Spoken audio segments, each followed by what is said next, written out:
Hi hello नमस्ते श्री स्वामी समर्थ पूजा daily ब्लॉगमध्ये आपले स्वागत आहे। चला आज तुम्हाला मी नवीन काहीतरी दाखवत आहे। तुम्ही म्हणसाल काय दाखवते, रोज आहे तीच दाखवते, पण हो का, माझ्यासाठी तर नवीनच आहे, तुमच्यासाठी रोज आहे ती आहेच। कालच्या व्हिडिओमध्ये मी तुम्हाला सांगितलेलं मला काय ब्लाऊज शिवणं झालं नाही 2 दिवस बसून, पण मी काय केलं तर माहिती आहे का, 2 मिनटं तसं बसून मशीनवर मी 2 दिवसात 2 ब्लाऊज कंप्लीट केलते आणि तेच ब्लाऊज तुमच्यापर्यंत मी पोहोचवण्याचा प्रयत्न केलेला आहे। आणि परत बघा दिवसभर अशी पोरं धिंगाणा वगैरे घालत होती, मग ही माझा पोरगा आहे का नाही माझ्याशी भरपूर असा वाद घालत होता, कारण का की मी त्याला खेळायला जाऊन देत नव्हती। त्याला मी म्हणते अभ्यास आहे, बस अभ्यासाला, पेपर आहे तर उद्यापासून, ऐकतच नव्हता। म्हणलं जाऊ दे, मग 4 वाजता परत भेळ केली ती पोरांना, मग पोरांनी भेळ वगैरे खाल्ली। परत माझी मम्मी बघा माझे ब्लॉग बघत बसलेली, हे काय मी जी म्हणजे बोलत होते ते तिनं सगळं असं ही करत होती।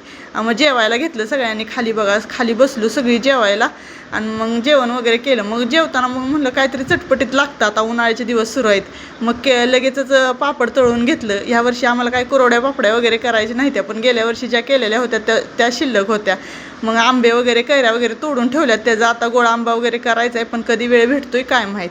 मग हे पापड बघा गेल्या वर्षी केलेले, एवढा पापड म्हणजे छोटासा एवढा टाकला ना पापड, ती एवढा मोठा होतोय आणि खायला पण चविष्ट आहे ती। त्याच्यामुळे मी ह्या वर्षी तर काय करणं झालं नाही, ऑर्डर वगैरे घेणं पण शक्य नाही आहेत, कारण का आमचे सासरे वारल्यामुळं मला हे सगळं चुकीचं वाटलं, म्हणून मी काय घेतलं नाही, कॅन्सल केलं। परत जेवायला बसलो बघा आणि पोराला लई झोप आलती, मग ती म्हणला मला दीदीच्या मांडीवर झोपायचं आहे। बरं बाबा म्हणलं झोप, मग तो तसाच झोपला। मग दीदी जेवत होती। मग दुसऱ्या दिवशीचा हा व्हिडिओ आहे बघा, ह्याच्यात बिशी होती माझी, मग बिशीला आपलं ही केलं, बिशी फोडली वगैरे। मग चला म्हणलं आता पुढची कामं भरपूर होती, कारण आज दिवस उठल्यापासून मला काम उरकत नव्हतं, दुपार झाली तरी माझी कामं चालू होती। मी अक्षरशः 2-2:30ला जेवलेली आहे आज, आणि हे जेवणाचं ताट बघा तुमच्यासाठी म्हणजे तुमच्यापर्यंत म्हणजे असं शेअर केलेलं आहे। आणि मला चपाती खाऊ वाटत नव्हती, म्हणून मी एक भाकरी केली गरम गरम, मटकीची भाजी वांग्याची भाजी मिळून घेऊन जेवले।